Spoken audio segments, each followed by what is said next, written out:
नमस्कार। प्रस्तुत है मुंशी प्रेमचंद जी के द्वारा लिखी हुई कहानी नशा। आइए कहानी शुरू करते हैं। ईश्वरी एक बड़े जमींदार का लड़का था और मैं एक गरीब क्लर्क का, जिसके पास मेहनत मजूरी के सिवा और कोई जायदाद न थी। हम दोनों में परस्पर बहसें होती रहती थीं। मैं जमींदारी की बुराई करता, उन्हें हिंसक पशु और खून चूसने वाली जोंक और वृक्षों की चोटी पर फूलने वाला बंझा कहता। वह जमींदारों का पक्ष लेता, पर स्वभावतः उसका पहलू कुछ कमजोर होता था, क्योंकि उसके पास जमींदारों के अनुकूल कोई दलील न थी। यह कहना कि सभी मनुष्य बराबर नहीं होते, छोटे बड़े हमेशा होते रहते हैं और होते रहेंगे, लचर दलील थी। किसी मानुषीय या नैतिक नियम से इस व्यवस्था का औचित्य सिद्ध करना कठिन था। मैं इस वाद विवाद की गर्मी गर्मी में अक्सर तेज हो जाता और लगने वाली बातें कह जाता, लेकिन ईश्वरी हार कर भी मुस्कुराता रहता था। मैंने उसे कभी गर्म होते नहीं देखा। शायद इसका कारण यह था कि वह अपने पक्ष की कमजोरी समझता था। नौकरों से वह सीधे मुंह बात न करता था। अमीरों में जो एक बेदर्दी और उद्दंडता होती है, उसका उसे भी प्रचुर भाग मिला था।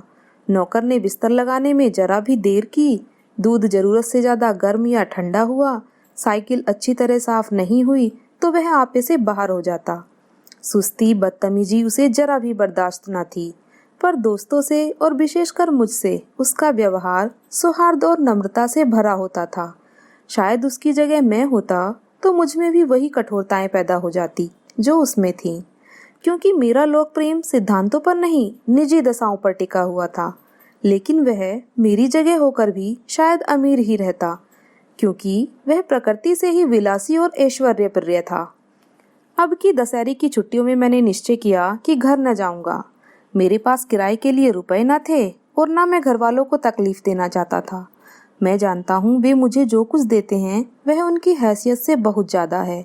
इसके साथ ही परीक्षा का भी ख्याल था। अभी बहुत कुछ पढ़ना बाकी था और घर जाकर कौन पढ़ता है। बोर्डिंग हाउस में भूत की तरह अकेले पड़े रहने को भी जीना चाहता था। लेकिन जब ईश्वरी ने मुझे अपने घर चलने का नेवता दिया तो मैं बिना आग्रह के राजी हो गया। ईश्वरी के साथ परीक्षा की तैयारी खूब हो जाएगी। वह अमीर होकर भी मेहनती और ज़हीन है। उसने इसके साथ ही कहा, लेकिन भाई एक बात का ख्याल रखना, वहाँ अगर जमींदारों की निंदा की तो मामला बिगड़ जाएगा और मेरे घर वालों को बुरा लगेगा। वह लोग तो असामियों पर इसी दावे से शासन करते हैं कि ईश्वर ने असामियों को उनकी सेवा के लिए पैदा किया है। असामी भी यही समझता है। अगर उसे सुझा दिया जाए कि जमींदार और असामी में कोई मौलिक भेद नहीं है तो जमींदारी का कहीं पता न लगे। मैंने कहा, तो क्या तुम समझते हो कि मैं वहाँ जाकर कुछ और हो जाऊंगा? हाँ, मैं तो यही समझता हूँ। तो तुम गलत समझते हो। ईश्वरी ने इसका कोई जवाब न दिया। कदाचित उसने इस मामले को मेरे विवेक पर छोड़ दिया और बहुत अच्छा किया। अगर वह अपनी बात पर अड़ता तो मैं भी जिद पकड़ लेता। सेकंड क्लास तो क्या, मैंने कभी इंटर क्लास में भी सफ़र न किया था। अब की सेकंड क्लास में सफ़र करने का सौभाग्य प्राप्त हुआ। गाड़ी तो 9 बजे रात को आती थी, पर यात्रा के हर्ष में हम शाम को ही स्टेशन जा पहुँचे। कुछ देर इधर उधर सैर करने के बाद रिफ्रेशमेंट रूम में जाकर हम लोगों ने भोजन किया। मेरी वेशभूषा और रंग ढंग से पारखी खानसामों को यह पहचानने में देर न लगी कि मालिक कौन है और पिछलग्गू कौन। लेकिन न जाने मुझे उनकी गुस्ताखी बुरी लग रही थी। पैसे ईश्वरी के जेब से गए। शायद मेरे पिता को जो वेतन मिलता है उससे ज़्यादा इन खानसामों को इनाम इकराम में मिल जाता हो। एक अठन्नी तो चलते समय ईश्वरी ही ने दी। फिर भी मैं उन सबों से उसी तत्परता और विनय की प्रतीक्षा करता था जिससे वे ईश्वरी की सेवा कर रहे थे। ईश्वरी के हुक्म पर सब के सब क्यों दौड़ते हैं, लेकिन मैं कोई चीज़ मांगता हूँ तो इतना उत्साह नहीं दिखाते। मुझे भोजन में कुछ स्वाद न मिला। वह भेद मेरे ध्यान को संपूर्ण रूप से अपनी ओर खींचे हुए था। गाड़ी आई, हम दोनों सवार हुए। खानसामों ने ईश्वरी को सलाम किया, मेरी ओर देखा भी नहीं। ईश्वरी ने कहा, कितने तमीज़दार हैं ये सब, एक हमारे नौकर हैं कि कोई काम करने का ढंग नहीं। मैंने खट्टे मन से कहा, इसी तरह अगर तुम अपने नौकरों को भी 8 आने रोज इनाम दिया करो तो शायद इससे ज़्यादा तमीज़दार हो जाएं। तो क्या तुम समझते हो यह सब केवल इनाम के लालच से इतना अदब करते हैं? जी नहीं, कदापि नहीं। तमीज और अदब तो इनके रक्त में मिल गया है। गाड़ी चली, डाक थी, प्रयाग से चली तो प्रतापगढ़ जाकर रुकी। एक आदमी ने हमारा कमरा खोला। मैं तुरंत चिल्ला उठा, दूसरा दर्जा है, सेकंड क्लास है। उस मुसाफिर ने डब्बे के अंदर आकर मेरी ओर एक विचित्र उपेक्षा की दृष्टि से देखकर कहा, जी हाँ, सेवक भी इतना समझता है, और बीच वाले बर्थ पर बैठ गया। मुझे कितनी लज्जा आई कह नहीं सकता। भोर होते होते हम लोग मुरादाबाद पहुंचे। स्टेशन पर कई आदमी हमारा स्वागत करने के लिए खड़े थे। 2 भद्र पुरुष थे, 5 बेगार। बेगारों ने हमारा लगेज उठाया। दोनों भद्र पुरुष पीछे पीछे चले। एक मुसलमान था, रियासत अली, दूसरा ब्राह्मण था, राम हरक। दोनों ने मेरी ओर अपरिचित नेत्रों से देखा, मानो कह रहे हैं, तुम कौवे होकर हंस के साथ कैसे? रियासत अली ने ईश्वरी से पूछा, यह बाबू साहब क्या आपके साथ पढ़ते हैं? ईश्वरी ने जवाब दिया, हाँ, साथ पढ़ते भी हैं और साथ रहते भी हैं। यूं कहिए कि आपकी ही बदौलत मैं इलाहाबाद पड़ा हुआ हूँ, नहीं कब का लखनऊ चला आया होता। अब कि मैं उन्हें घसीट लाया। इनके घर से कई तार आ चुके थे, मगर मैंने इनकारी जवाब दिलवा दिए। आखिरी तार तो अर्जेंट था, जिसकी फीस 4 आने प्रति शब्द है, पर यहाँ से भी उसका जवाब इनकारी ही गया। दोनों सज्जनों ने मेरी ओर चकित नेत्रों से देखा, आतंकित हो जाने की चेष्टा करते हुए जान पड़े। रियासत अली ने अर्धशंका के स्वर में कहा, लेकिन आप बड़े सादे लिबास में रहते हैं। ईश्वरी ने शंका निवारण की, महात्मा गांधी के भक्त हैं साहब, खद्दर के सिवा कुछ पहनते ही नहीं, पुराने सारे कपड़े जला डाले, यूं कहो कि राजा हैं। 2.5 लाख सालाना की रियासत है, पर आपकी मूरत देखो तो मालूम होता है अभी अनाथालय से पकड़ कर आए हैं। राम हरक बोले, अमीरों का ऐसा स्वभाव बहुत कम देखने में आता है, कोई भांप ही नहीं सकता। रियासत अली ने समर्थन किया, आपने महाराज चांगले को देखा होता तो दांतों उंगली दबाते। एक गाढ़े की मिर्जई और चमरोधे जूते पहने बाजारों में घूमा करते थे। सुनते हैं एक बार बेगार में पकड़े गए थे और उन्हीं ने 10 लाख से कॉलेज खोल दिया। मैं मन में कटा जा रहा था, पर न जाने क्या बात थी कि यह सफेद झूठ उस वक्त मुझे हास्यास्पद न जान पड़ा। उसके प्रत्येक वाक्य के साथ मानो मैं उस कल्पित वैभव के समीपतर आता जाता था। मैं सहसवार नहीं हूँ, हाँ, लड़कपन में कई बार लद्दू घोड़ों पर सवार हुआ हूँ। यहाँ देखा तो 2 कलां रास घोड़े हमारे लिए तैयार खड़े थे। मेरी तो जान ही निकल गई। सवार तो हुआ, पर बोटियां कांप रही थी। मैंने चेहरे पर शिकन न पड़ने दिया, घोड़े को ईश्वरी के पीछे डाल दिया। खैरियत यह हुई कि ईश्वरी ने घोड़े को तेज न किया, वरना शायद मैं हाथ पांव तुड़वा कर लौटता। संभव है ईश्वरी ने समझ लिया हो कि वह कितने पानी में है। ईश्वरी का घर क्या था, किला था। इमाम बाड़े का सा फाटक, द्वार पर पहरेदार टहलता हुआ, नौकरों का कोई हिसाब नहीं, एक हाथी बंधा हुआ। ईश्वरी ने अपने पिता, चाचा, ताऊ आदि सबसे मेरा परिचय कराया और उसी अतिशयोक्ति के साथ ऐसी हवा बांधी कि कुछ न पूछिए। नौकर चाकर ही नहीं, घर के लोग भी मेरा सम्मान करने लगे।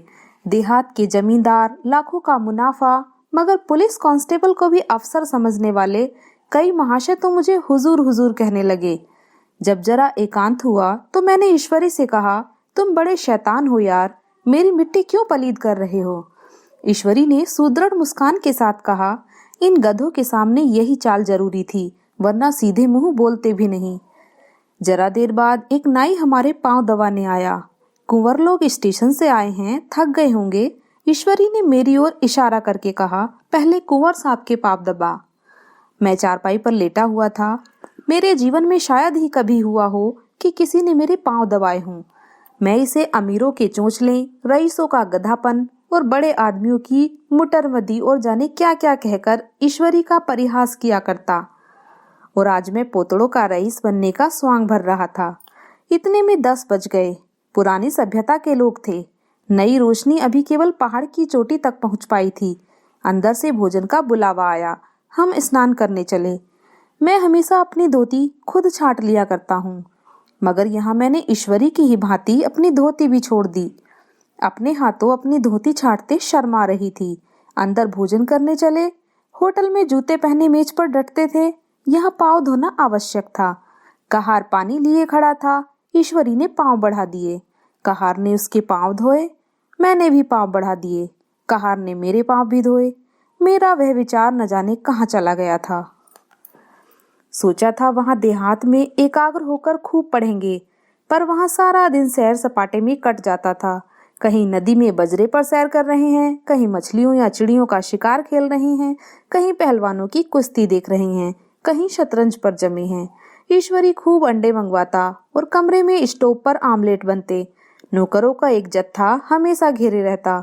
अपने हाथ पांव को हिलाने की कोई जरूरत नहीं, केवल एक जवान हिला देना काफी है।